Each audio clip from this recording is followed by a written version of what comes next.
लिखा है आंदोलनकारियों को नमन। और क्योंकि आज 4 जून है और 4 जून मेरे जीवन को परिवर्तन करने वाला दिवस है, इसलिए इस दिन को मैं याद रखता हूँ।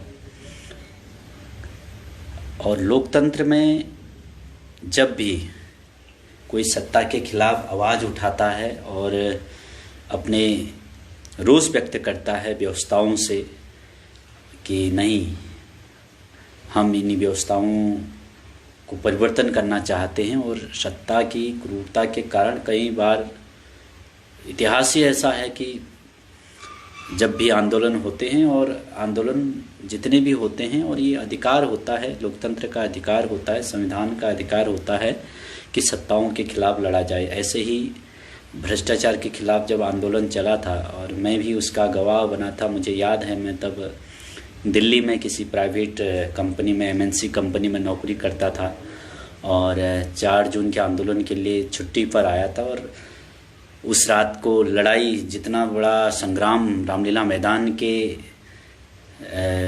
अंदर हुआ था दिल्ली में, और वो आप किसी को लग सकता है कि ऐसा क्यों हुआ, ये सत्ता ने ऐसा क्यों किया, सरकारें ऐसा क्यों करती ही। एक्चुअली जीवन ही इसको कहते हैं। और जब कुछ ऐसे परिणाम, जब हम पूर्ण रूप से आहूत अपने को किसी मकसद के लिए, किसी कार्य के लिए कर देते हैं और परिणाम स्वरूप परमात्मा कुछ फलों को निकलने में, कुछ फल को प्राप्त होने में देरी होती है। एक्चुअली जो ये संसार है, ये तो जो है निरंतर क्रम है जीवन का और हमारे विचारों का, और कुछ फल तुरंत मिल जाते हैं, कुछ देरी में मिलते हैं। और आज हमें ये महसूस होता है कि जब भी आप स्वच्छ मन से, शुद्ध विचारों से, किसी योजनाबद्ध तरीके से कुछ कार्य करते हैं और उसका फल तो मिलता ही है। जिस भी क्षेत्र में हम परिश्रम करें, भगवान खाली हाथ भेजता नहीं है। जो भी हम काम करते हैं उसका फल मिलता ही है। और आज जितना भी सत्ता के परिवर्तन के रूप में आप देखते हैं, चाहे धारा 370 का हटना है, 3 तलाक का कानून हटना है, ये ऐसे कानून जो पास हुए हैं, आपने सोचा हो नहीं होगा कि सरकार ऐसा 300, आप सोच नहीं सकते कि धारा 370 34 से इस देश से हट सकती है। लेकिन वर्तमान सरकार ने, जिसके लिए पतंजलि योगपीठ का बहुत बड़ा पुरुषार्थ रहा है उस व्यवस्था परिवर्तन, सत्ता परिवर्तन के लिए, तो आपने पहले सोचा भी नहीं होगा कि धारा 370 हटना मतलब किसी राजनीतिक पार्टी, किसी नेता के से पूछें कि आप धारा 370, कोई बात सीधे सीधे बात भी नहीं करता था। लेकिन ये होता है तप का फल, ये होता है परिश्रम का फल कि सत्ताएं भी मजबूर हो जाती हैं और परिवर्तन करने के लिए, और उसके पीछे होता है एक ऋषि का तप, एक सन्यासी का तप। जब ये भारत के सन्यासियों ने जब इस राष्ट्र में तप किया है, त्याग किया है, तब तक इस माँ भारती को गौरव प्राप्त हुआ है अपने पुत्रों पर, और ऐसा निरंतर होता आया है। और अभी भी समस्याएं तो बनी हैं, बहुत सारी समस्याएं हैं, कुछ अधूरे सपने हैं, कुछ, क्योंकि सपनों की उड़ान ये है, पूरा जीवन ही परिवर्तन का दौर है, अपने व्यक्तिगत जीवन में भी और सामाजिक, राष्ट्र के संदर्भ में, विश्व के संदर्भ में भी समस्याएं तो हमेशा बनी रहती हैं। लेकिन जब चुनौतियों से व्यक्ति लड़ता है, जब हम जीवन, व्यक्तिगत जीवन से लेकर अपने सामाजिक, राष्ट्रीय लेवल पर जब चुनौतियां खड़ी होती हैं, तब ही व्यक्ति की परीक्षा होती है कि हमारी अंदर योग्यता क्या है। और ये आंदोलन, क्योंकि भारत में आज जितने भी आंदोलन हुए उसके मूल में ही पतंजलि योगपीठ है। मुझे याद है 2010 का, जब हम ये कॉमनवेल्थ घोटाले के खिलाफ आंदोलन करने के लिए पूज्य स्वामी जी महाराज जी के खिलाफ, पूज्य स्वामी जी महाराज जी के नेतृत्व में जो है किरण बेदी जी हैं, और ये अग्निवेश, स्वामी अग्निवेश जी हुआ करते थे, स्वामी जी के नेतृत्व में जब गए थे वहाँ पर, एक दिन का प्रदर्शन हुआ था 2010 में। वहीं से पतंजलि योगपीठ के नेतृत्व में ही ये जितने आंदोलन पिछले 2010 के बाद हुए हैं, ये सारे इसके मूल में अगर कोई है, आप देखेंगे, चाहे लोगों ने अपने सत्ता के लिए, जैसे केजरीवाल जी ने, तब ये केजरीवाल जी ऐसे ही घुमा करते थे, तब यहाँ पतंजलि योगपीठ भी आया करते थे, एक बैग रहता था ऐसे लाइन पे खड़े रहते थे, हमें भी मिलने का मौका मिल जाए। तो ये ठीक है, ये भी एक सेवा हो सकती है राजनीति में, लेकिन जो वास्तविक शब्द होते हैं वो एक ऋषि के ही हो सकते हैं, क्योंकि सत्ताएं का व्यवहार बदलता है, नेताओं का व्यवहार बदलता है। जो बातें करते हैं उनके बाद दूरगामी परिणाम देने वाले नहीं हो सकते, लेकिन एक सन्यासी का तप, एक आम नागरिक का तप, जो भी अभी भाई बहन इसमें हैं जिन्होंने घरों से बाहर निकलकर इन आंदोलनों में भाग लिया होगा उस समय, आप सोच सकते हैं। लेकिन इतिहास तो आपका ही बन ही गया है। आप भी विश्वास से कह सकते हैं कि हम भी ऐसे, क्योंकि ये भी सामर्थ्य भगवान किसी को देता नहीं है, हर किसी को ये नसीब नहीं होता है। लोग तो टीवी देखकर अपने राष्ट्र परिवर्तन की बात करते हैं, घरों में अखबार पढ़कर जीवन परिवर्तन की बात करते हैं राष्ट्र, लेकिन ये भारत माता का झंडा लेकर, तिरंगा झंडा लेकर रोड पर निकलना, ये हर किसी को नसीब नहीं हो सकता है जीवन में। हर कोई व्यक्ति ये सामर्थ्य नहीं होता है, वो आत्मबल, क्योंकि आत्मा साथ ही नहीं देती है। लेकिन ऐसे करोड़ों लोग जो पूरे देश भर में इन आंदोलनों के लिए निकले हैं, सत्ता परिवर्तन के लिए। 4 जून 2011 की घटना, मैं खुद क्योंकि उसका चश्मदीद हूँ, क्योंकि मैं स्वयं वहाँ पर था। मैं तब पतंजलि योगपीठ में नहीं हुआ करता था, दिल्ली में नौकरी करता था, तो अपनी छुट्टियाँ लेकर उस आंदोलन के लिए जो है बाहर निकला था। और जो है कारणवश जो भी कारण रहे हैं, लाठी चार्ज के द्वारा जो सत्ता, क्योंकि सत्ता तो उसी के लिए होती है, सत्ता का कार्य है अपने विरोधियों को चित्त करना, नहीं तो राजनीति नहीं होती है ना।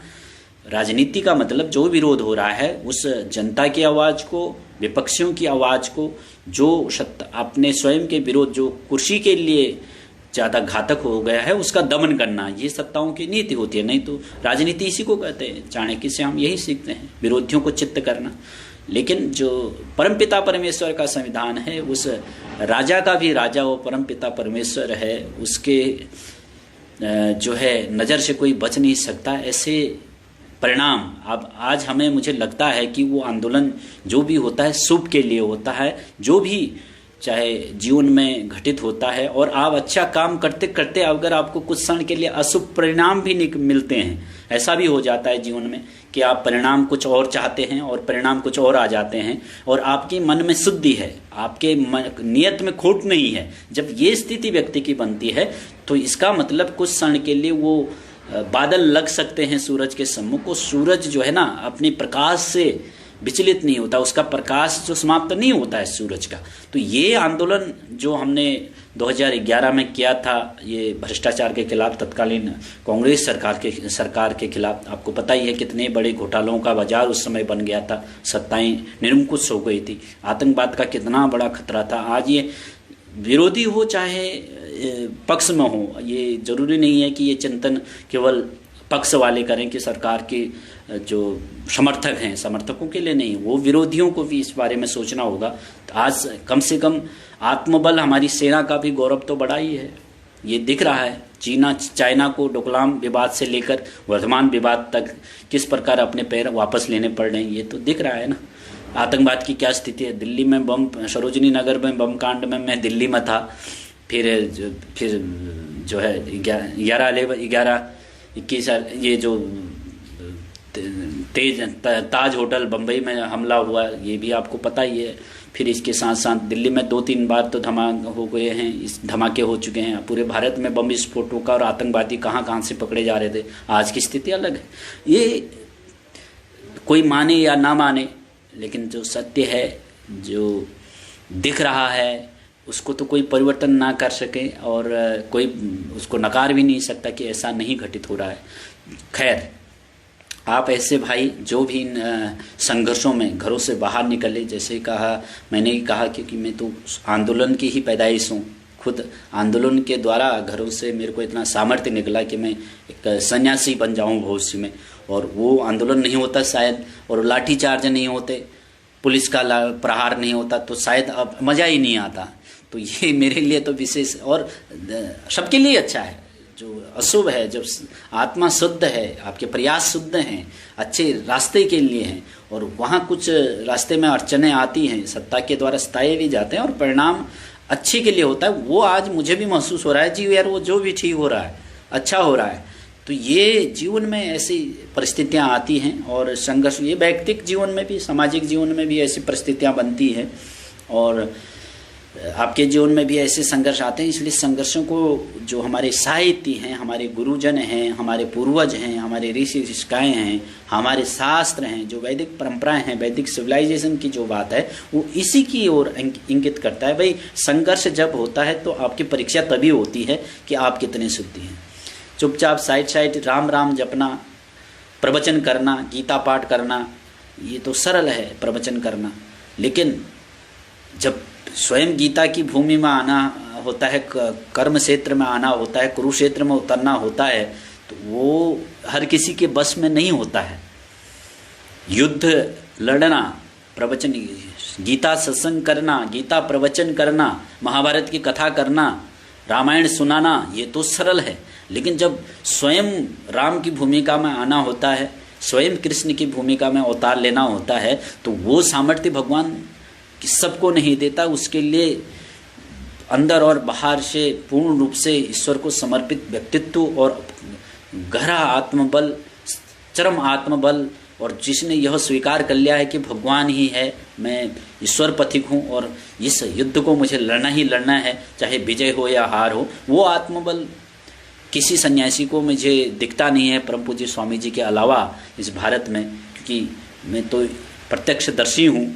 और ऐसा आत्मबल, मैंने जैसे कि कहा, ज्ञानवान होना बहुत हो सकते हैं, बुद्धि के तर्क के अनुसार अपने बोलने की भी शैली हो सकती है, बड़े बड़े भाषण दिए जा सकते हैं, बड़े बड़े प्रवचन दिए जा सकते हैं, बड़े बड़ी कथाएं करी जा सकती हैं, बड़ी बड़ी बम्बई की दुनिया से लेकर पूरे टीवी के माध्यम से अलग अलग विचार रखे जाते हैं।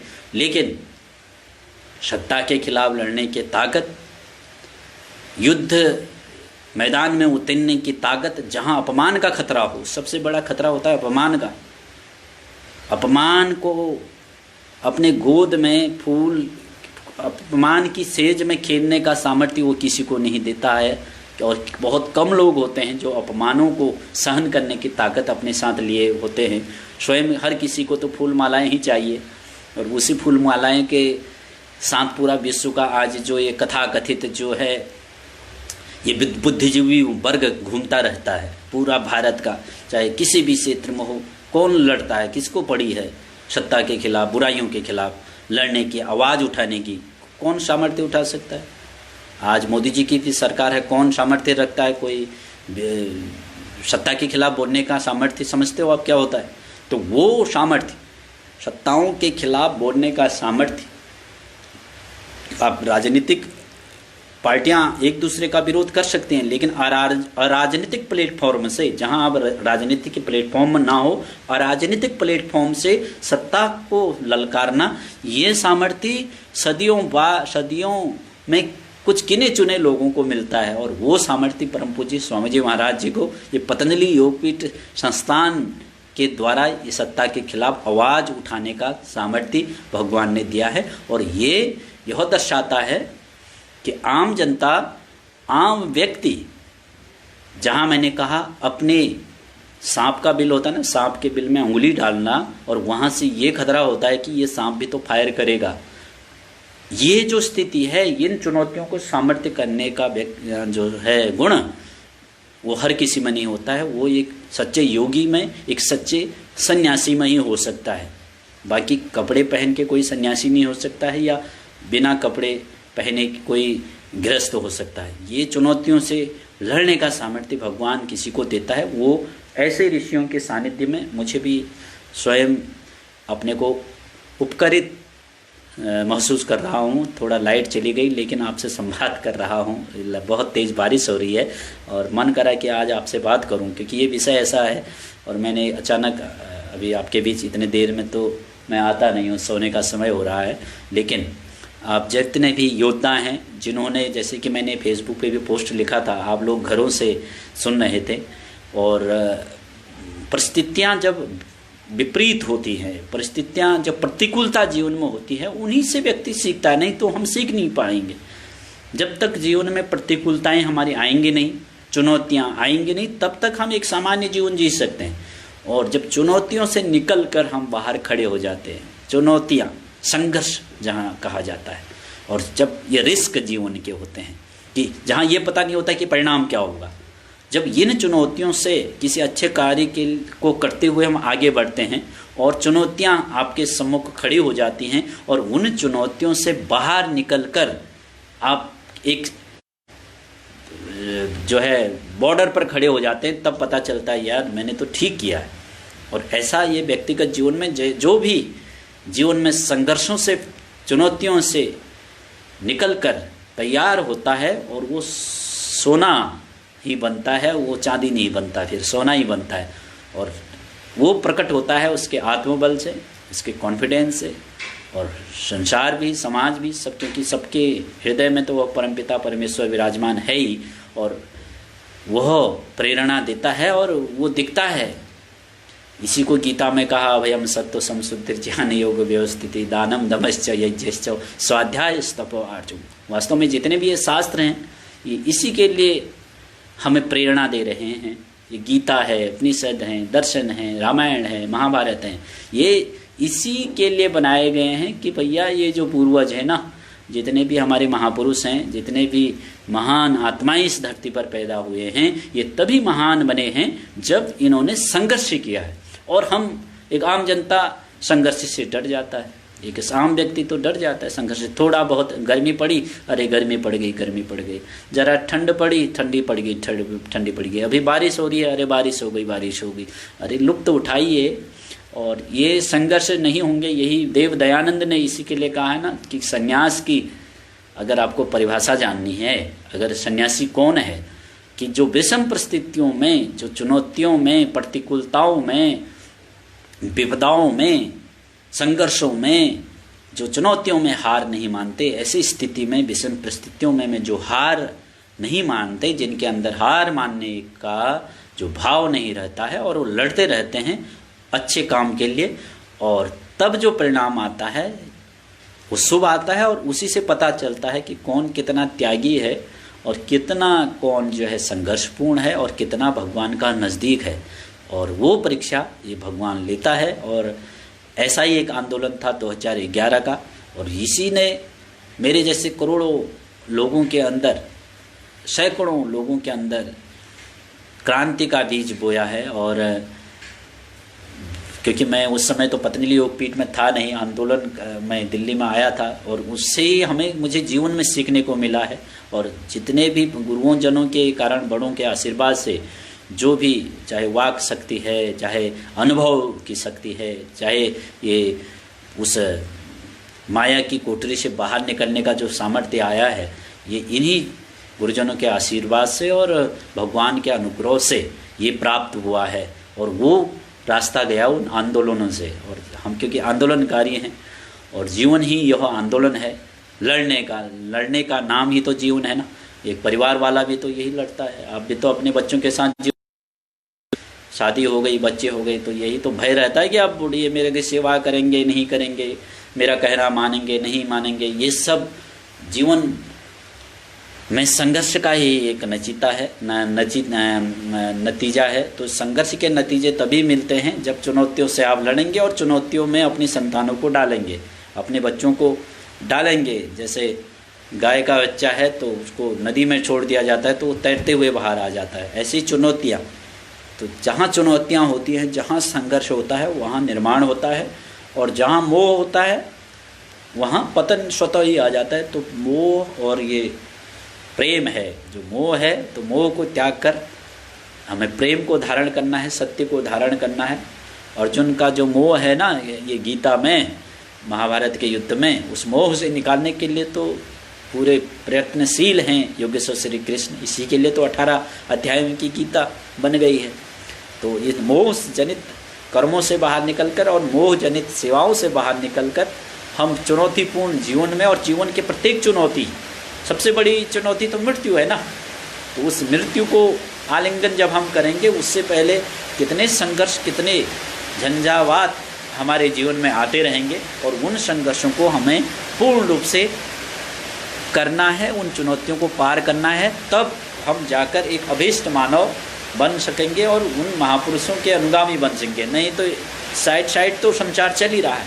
और ये पतंजलि योगपीठ संस्थान है, ये इसने सिखाया है कि कैसे चुनौतियों से लड़ा जाता है, कैसे अपमान को सहन करा जा सकता है, कैसे संघर्षों से निकलकर विजय पताका पुनः उस खोए हुए यश को प्राप्त किया जाता है।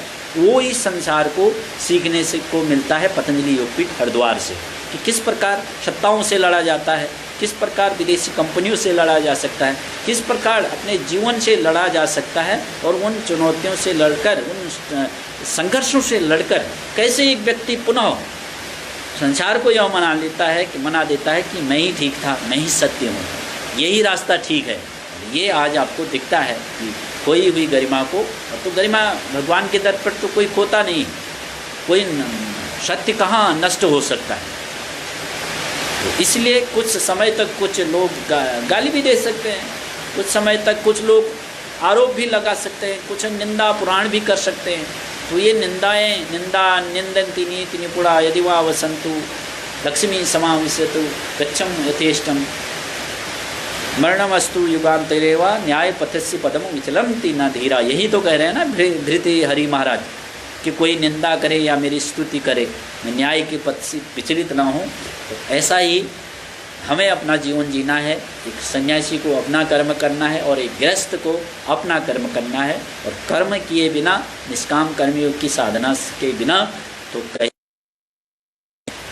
कहीं भी प्राप्ति नहीं है, सत्य की प्राप्ति नहीं है, सत्य का बोध नहीं है। इसलिए आइए पूर्ण रूप से संघर्षों को करते हुए, जो विषम परिस्थितियाँ जीवन की चुनौतियाँ हैं, दुख सुख में समभाव में रखते हुए, इसी के लिए सारे शास्त्र तो आह्वान कर रहे हैं, चुनौतियों से लड़िए, चुनौतियों से। हर जगह जीवन में तो कांटे ही कांटे हैं, और कांटों से खेलते खेलते हुए आगे निकलकर, और वो साधना तभी हो सकती है जब हम योग की शरण में हो, ध्यान की प्रभु भक्ति हमारे अंदर हो, तभी हम संघर्षों से लड़ सकते हैं। और संघर्षों से लड़ने की ताकत आती है ईश्वर भक्ति से, गुरु भक्ति से, राष्ट्र भक्ति से। तभी तो इतने महान आत्माएं जो भारत में हुई हैं, आप सोच सकते हैं, अपने घर के लिए, अपने बच्चों के लिए तो हर कोई लड़ लेता है, राष्ट्र के लिए, समाज के लिए इतने लोगों ने अपनी जीवन की आहुति दे दी। आप सोच सकते हैं वो कितने महान लोग होंगे। जिन भी महापुरुषों के, क्रांतिकारियों के, शांति धर्मा जितने भी महापुरुषों ने इस मानवता के मंगलमय जीवन के लिए मंगल जो कार्य किए हैं अपने घरों से बाहर निकलकर, तो अद्वितीय प्रतिभाएं थी, वो महान प्रतिभाएं थी। और उसी महानता के कारण, उसी परोपकार के कारण आज हम उनको स्मरण करते हैं। नहीं तो किसको पूछ रहा है आदमी, आप व्यक्ति के आदमी, आपके पिता दादा कितने मर गए, कौन याद कर रहा है यहाँ पर, किसको स्मरण हो रही है। आते हैं लोग, जाते हैं। यहाँ पर तो ये शमशान घाट पर तो भीड़ लगी रहती है, कितने लोग आते हैं। आप अपने व्यक्तिगत परिवार में लग सकते, कितने दादा आए, परदादा आए, दादा आए, परदादा आए, आप भी मर जाएंगे, हम भी मर जाएंगे, कितने आएंगे, कितने जाएंगे। तो किसकी गिनती है? गिनती तो गिने चुने लोगों की है। जिसने कुछ किया होगा, जिसने यहाँ पर कुछ योगदान दिया होगा, जिसने दान दिया होगा, जिसने सेवा की होगी, जितने कुछ परिवार से बाहर निकलकर कुछ महान कार्यों का सृजन किया होगा, और किस अच्छे शुभ कार्यों में अपनी आहुति डाली होगी, अपने यज्ञ स्वरूप आहुति डाली होगी, तो उन्हीं का इतिहास बनता है। बाकी तो भीड़ भड़ेगा यहाँ पर आता रहता है। आप देख रहे हैं, सदियों से आता रहा है, कितने लोग मर रहे हैं, कितने लोग पैदा हो रहे हैं, और बस खा पी के चल देते हैं। तो ऐसा इतिहास हमारा ना बने, कि जीवन के उद्देश्यों को हम समझें कि जीवन का उद्देश्य क्या है, क्यों मेरा जन्म हुआ है। केवल सुबह ऑफिस जाना, रात को घर आके खाना खाना, फिर सुबह चले जाना, कि ये दुनिया, ये तो इसी के लिए पैदा नहीं हुआ हूँ कुल मिला के मैं। तो इसलिए कुछ अलग करके जाना है, और वो रास्ते जाते हैं अच्छे लोगों की संगति के द्वारा, त्यागमयी जिनका जीवन हो उनकी संगति से। जहाँ किसी को रास्ता नहीं मिल रहा है, प्रभु भक्ति से जाता है, ईश्वर भक्ति से जाता है। और ईश्वर कहाँ मिलेगा? ईश्वर मिलेगा आसपास पड़ोस में। आपको ऐसे आत्माएं मिल जाएंगी जो ईश्वर के प्रतिरूप बनकर, ईश्वर के जो है स्वरूप बनकर इस धरती पर काम कर रहे हैं। उनसे प्रेरणा लेकर, उनके पद चिन्हों पर चलकर हम अगर कर्म करें तो ज़रूर हमको जीवन के अंतिम पड़ाव में सफलता मिलनी निश्चित है। कोई त्याग नहीं सकता, कोई इसको छीन नहीं सकता आपसे, आपकी सफलताओं को। जीवन की सफलता और चरम आत्मबल के द्वारा, प्रगढ़ आत्मबल के द्वारा हम खुशी खुशी इस धरती पर आए हैं और खुशियों भरा हमारा पूर्ण जीवन रहेगा, इसमें कोई संदेह मुझे तो लगता नहीं है। तो आप सभी खुश रहें, स्वस्थ रहें, भगवान आपको आयुष प्रदान करे और इस आयुष प्रदान के लिए, स्वस्थ जीवन के लिए सुबह योग करें, प्राणायाम करें, साधक बने और जीवन में जब साधना घटित होगी तो स्वतः ही हमारा चरम आत्मबल रहेगा, चरम विवेक रहेगा, सत्य और असत्य का बोध हमें ठीक ठीक होने लग जाता है और आत्मा बलवती बनेगी तो जीवन में जो भी घटित होगा वो शुभ ही शुभ घटित होगा, अशुभ तो कोई बात आएगी नहीं। अशुभ में भी आप शुभों को धारण करने वाले बन जाते हैं जब आपके अंदर ईश्वर भक्ति, गुरु भक्ति, राष्ट्र भक्ति, विश्व भक्ति, मानव कल्याण, राष्ट्र कल्याण, जीव कल्याण, अहिंसा प्रतिष्ठित होने लग जाती है। सभी प्राणी जाति के लिए अहिंसा में जब हम प्रतिष्ठित होने लग जाते हैं तो धीरे धीरे धीरे धीरे धीरे धीरे अपने जीवन की न्यूनताओं से हम बाहर निकलने लग जाते हैं अभ्यासों के माध्यम से। और अभ्यास जो है, ज्यों ज्यों हम अच्छे अभ्यासी बनेंगे तो त्यों ही त्यों हमें अच्छे गुणों का हमारे अंतर समावेश होने लग जाता है। आप सभी खुश रहे, आप भगवान के अनुगामी बने, अच्छे अच्छे लोगों के हमसफ़र बने, शुभ विचारों के, राष्ट्रभक्ति का बीज आपके हृदय में हमेशा अंकुरित होता रहे। यही भगवान से मैं आपके लिए आशीर्वाद मांगता हूँ। ऐसी ही प्रेरणा भगवान आपकी आत्मा में दे। आप सभी को साधुवाद।